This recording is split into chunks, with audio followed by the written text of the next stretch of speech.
फिर्यादी जे आहेत ते सेवानिवृत्त बँक एम्प्लॉई आहेत. त्यांना डिजिटल अरेस्ट ची धमकी दाखवून त्यांच्याकडून एकूण 55 लाख रुपये हडप करण्यात आले होते.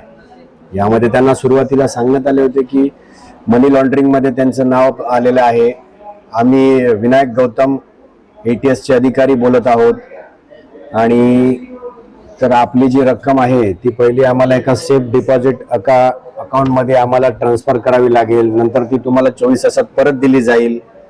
अशा प्रकारे फिर्यादींना त्यांनी डिजिटल अरेस्टची धमकी देऊन एका ठिकाणी त्यांना कैद ठेवलं होतं.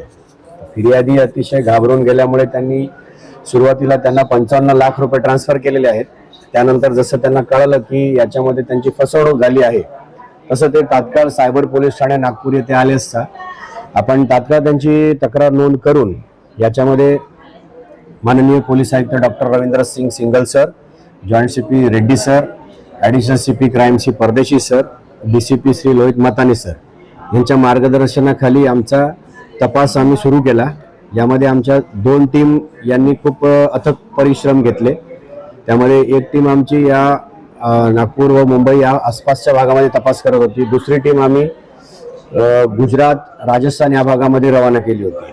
तर हे जे आपल्याला गुजरात या ठिकाणी जे 2 आरोपी मिळालेले आहेत, तर या 2 आरोपींनी वेगवेगळ्या बँक अकाउंटचे जे होल्ड आहे ते किट आहेत ते स्वतःकडे ठेवले होते. तसेच त्यांनी वेगवेगळे सिम कार्ड जे आहेत तेही त्यांनी त्याचाही होल्ड स्वतःकडे ठेवला होता आणि इतरांच्या बँक खात्यांमधनं त्यांनी चेकच्या द्वारे बरीच रक्कम तिकडनं विड्रॉ केलेली होती.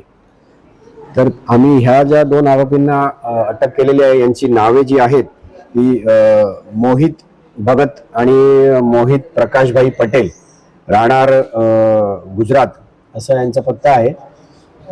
यांना आपण अटक करून 5 दिवसाचा पोलीस कोठडी रिमांड घेतलेला आहे.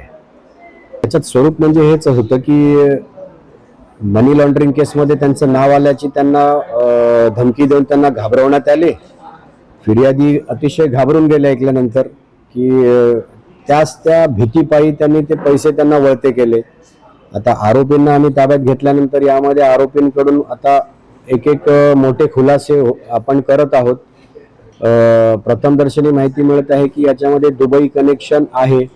सदर ती जी रक्कम आहे ती रक्कम हवाला मार्फतीने आरोपींनी गुजरातमधून दुबईमध्ये पाठवलेली आहे.